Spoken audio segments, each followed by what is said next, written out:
guys. It finally happened. LeBron James, Steve Nash, Luka Doncic, they've been watching our channel. They've been listening to our discussions. They hit the nail on the head. So Mind the Game podcast, one of my favorite basketball podcasts. I love listening to it. It's just the basketball without the drama, which is what we need to hopefully get back to. In this one, it's a 40-minute episode, so we're not going to listen to the whole thing. This is part 2 of the Luka Doncic Mind the Game podcast, but we're just going to listen to one segment of it because it addresses, again, exactly like why I made this channel. So it's about American kids are obsessed with having a bag instead of making the right play. I thought this was super interesting. I watched part 1. This is part 2. And then we got up to, I started clicking through the subtitles, and this is the part that I want to listen to. So let's get into it. Partly by social media, that it's about his bag. He's got this. What can he do here? What can he do? What does it even mean, having a bag? Bag of tricks. What does even mean? mean? Like, think about it. Like, you guys both you made a couple tonight, crazy shots. You made a couple tough fadeaways tonight. But the reason you guys are great players is because most of the time you can do the easy shit. Get to the rim, finish, make your free throws, make your open threes. Okay, then you get to the step back, boom. The game is won on making fundamental plays, not your bag, right? And again, if you guys haven't, please go check out the main channel. I did a video on this about a year ago.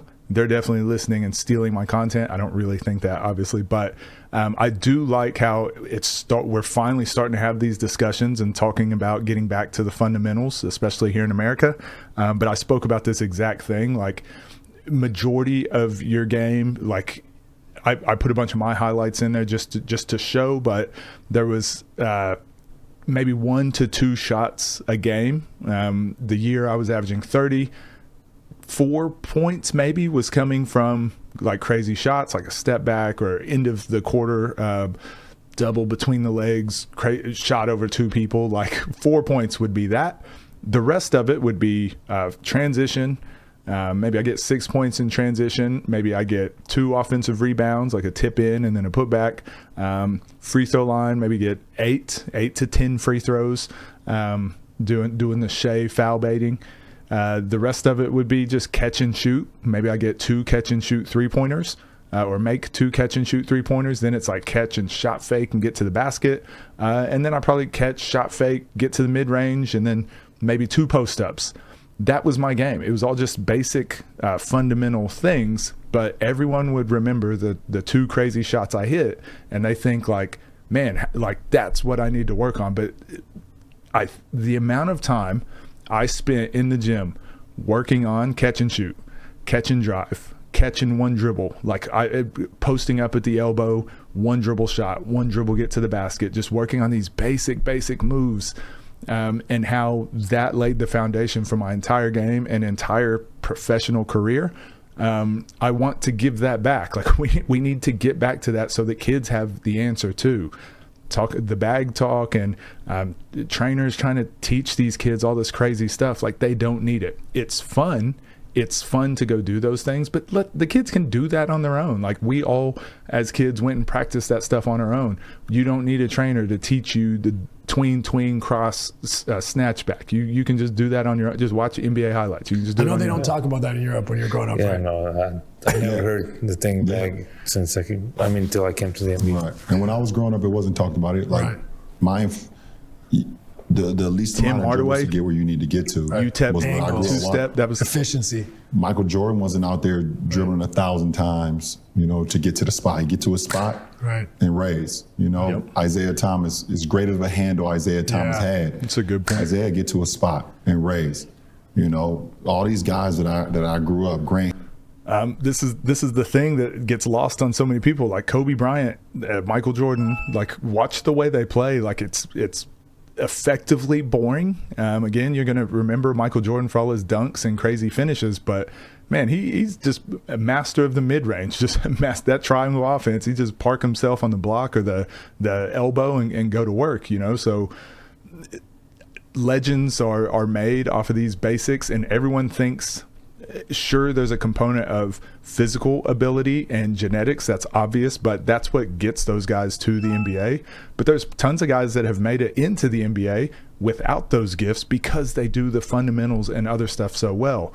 There's very few guys that don't have the fundamentals that have any type of career in the NBA, even if they are genetic freaks. He'll get to a spot. I'm bigger than you. Straight line. Big Dog Robinson. There are some. I'm bigger than you. Don't get me wrong. Allen Just Houston. very few.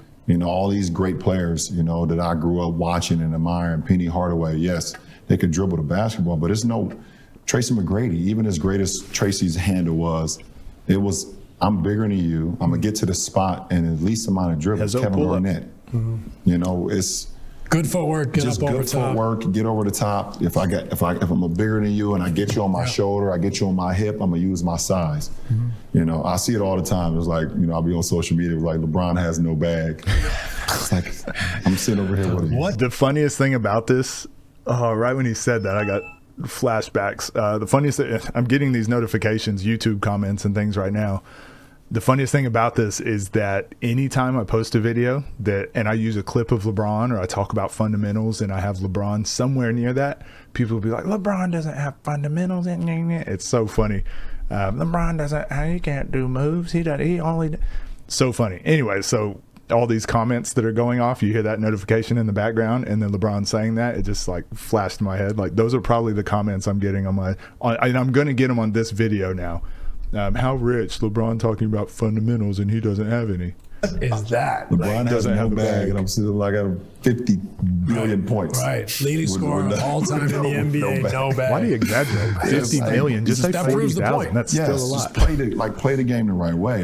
And I hope that our generation, our younger generation, don't get, swamped by saying, okay, I need a bag, I need a bag, Too late. I need a bag. Like, work on your game, know what you're going to be good at in order to help you.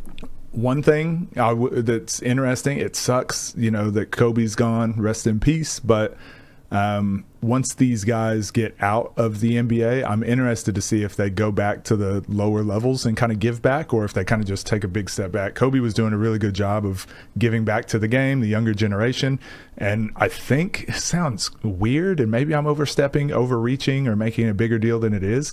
Him being gone, he was kind of a gatekeeper, not a gatekeeper, but he kept people from saying and doing a lot of nonsense. I don't think Kobe would sit back and allow all this skills training to to just go unchecked like it is.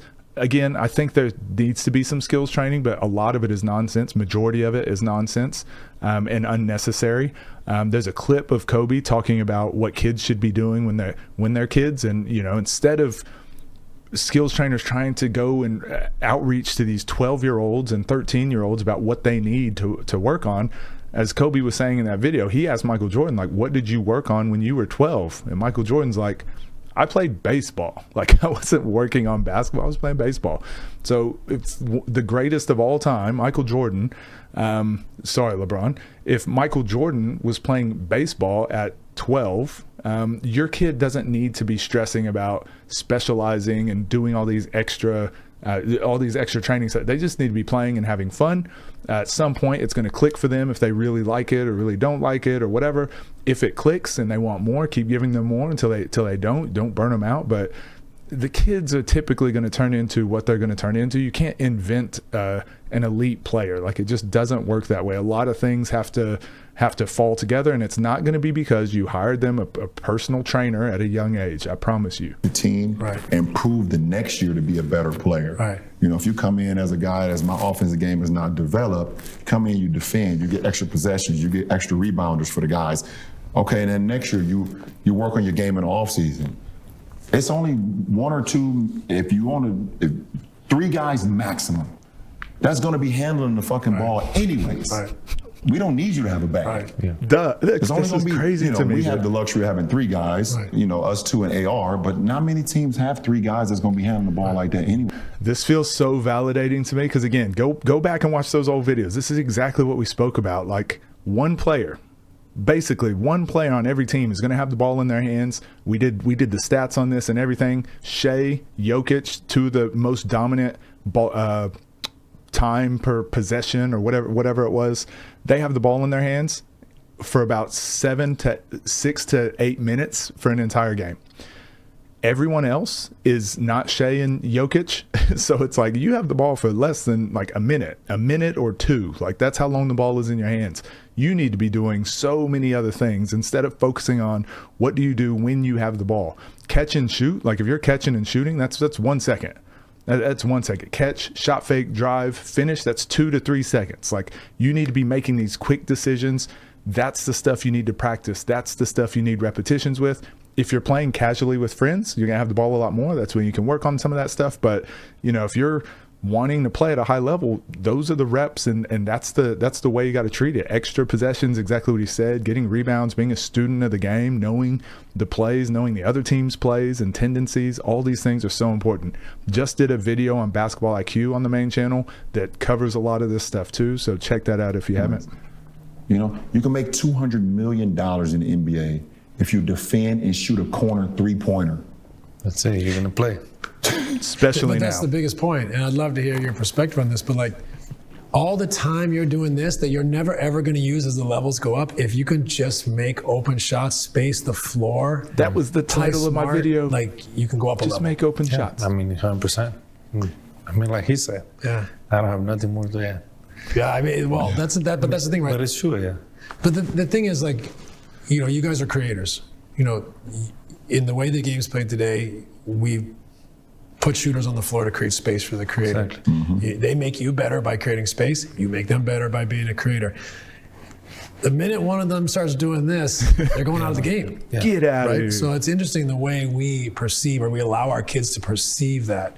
I don't know why that has been able to have a louder voice than coaching, than fundamentals, than team play. Right. You know? I think, one more important thing is, like, for guys, know your role. Know what you do good and do that, you know. Don't do something that you're not good at. It's not gonna help. Is that exposed? I say that a lot. I like that quote that is, show me what you can do. Don't show me what you can't do. It's basically what Luka was saying, but don't do all this other stuff you're not good at. If you're, let's say you're a defensive minded player, go get stops, lock up on defense, and then get the ball to our best player, our decision maker, get the ball to him. In the off season, you can work on some of that other stuff. But when you're playing and when you're in season and you're trying to make that money, or you're trying to make a starting spot, or you want your minutes, just, go star in your role. Be a star at your role, and good things will happen. Such an important part of winning teams is knowing your role. Know your role. Right? Starring at your role, being able to be good at Starring your in your role, role. right? When guys start to have the wrong perspective on their role, play outside themselves, team is going down the other way. How do we get kids to appreciate the fundamentals rather than the highlight reels, the mixtapes? We have to teach them. Yeah, it Guys starts talk. with us. Guys, we Coaches. teach. I think Guys, we teach. that's a great word. You know, I think, unfortunately, there's not enough teaching. It's not enough teachers. Right. Not enough teachers. Great point. It's hard to teach if the teachers don't know. Damn, just cut him off on it. He's right. We need more teachers, more coaches. We don't, not numbers wise, but quality wise. And that doesn't mean you have to. Some of the best coaches I've worked with or had the pleasure to be around were people that didn't think they were very good coaches because they hadn't played at a high level or coached at a high level, but they were so in tune with their players. They treated them as humans first. They cared about their development. They cared about their off-court issues. Those are the best coaches. We get more of those, good things will happen. Right now, we just have, like I always say, we have a bunch of me monsters, and it's ruining the sport. I'll go back to his point because he was about to make a fire It's not point. enough teachers. Right. Not enough teachers. Great point. It's hard to teach if the teachers don't know what the hell they're teaching. Right. Right. It's more about scheduling tournaments and games and It's a lot. I Running your mean, what I social learned, it's a lot of games here. a lot of Like, games. they play a lot of games, less practice. Yeah. But in the end, like, the greatest players come from America, so. So I thought he was going to expand on that. It's hard to teach if they don't know what they're teaching. Again, we spoke about this with the Gills Arena one. I don't know which one of these videos will come out first, but 100%.